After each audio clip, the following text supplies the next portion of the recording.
Hello, this is Dr. Nanette Toxon from the Altar of Mary. So ini-invite ko talaga kayo sa Altar of Mary, no? Kasi ito na yung ending.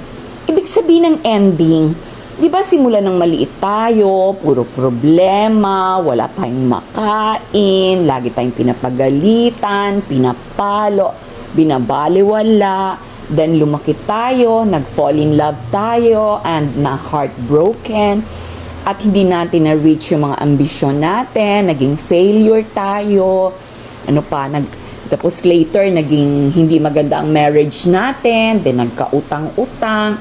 Nakita natin, wala pala tayong kaibigan. Lahat sila hindi rin naman pala tayo tutulungan, 'di ba? So, ganun yun, marami tayong lessons na natutunan. Kasi una-una tayo din naman, kailangan i-correct ang mga ugali natin, no? Kasi mas inalagaan natin ang ego natin. Ang gusto natin, sikat tayo, no? Pag may anyone na parang yung kasikatan natin ay nati-threaten, so agad tayo, 'di ba? Makikipaglaban tayo. So, ang tawag natin doon, pride. So, with yung pag-aalaga natin ng ego, tayo, lustful also, no? We lust for material things. Then, we easily get angry.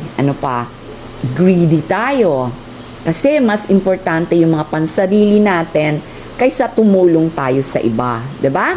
So, merong covetousness, sloth, envy, di ba yan ang mga ugali natin because of our ego. So ngayon natutunan na natin na lahat pala ng mga test na nangyari sa atin, na mga sufferings natin is para tayo'y bumuti, no? So nagbigay ako sa inyo ng example ng mga artista, ng mga interview. Kasi yung mga artista, mga starlet or mga bold stars, ang galing nila kasi na-gets nila, no? Kung ano ba talaga dapat, no? So, nag-end na sila. So, ready na sila pumasok sa Altar of Mary kasi nandito na ngayon ang pakikipaglaban, no? Ano bang pakikipaglaban? Remember, sa umpisang-umpisa, after the fall in the Garden of Eden, sinabi niya sa serpent, a woman will crush your head. So, nandito tayo ngayon para i-crush ang head ng serpent. So, paano natin i-crush? Busy tayo sa ating physical life, no? Kung ano-ano pang mga material acquisitions ang ginagawa natin. Instead na dito na tayo tumutok sa pagtapol or pag-apak sa ulo ng serpent. So, this is Altar of Mary is all about. By giving you examples, ganyan, reacting sa mga nangyayari. Kaya sabi nga, Altar of Mary ka pa man din, nagko-comment ka ng ganyan. Well, it is here in the Altar of Mary where you will hear the harshest words, no? Kasi wala na to, hindi na tayo dito magplastikan, no? Prangkahan talaga dito. Kaya kung sabihin ko sa inyo, Dr. Nanette, bakit yung mga pinili mong yung mga papasok na sa Altar of Mary, mga bold stars? Ba't hindi yung mga superstars? Yung mga superstars kasi, busy pa sila mag-ipon ng Hermes bags, sports cars, magpatayo ng mga mansions nila. So, ang layo-layo pa nila. Samantala, itong mga bold stars, ready na to na makipaglabanan, no? Sa serpent.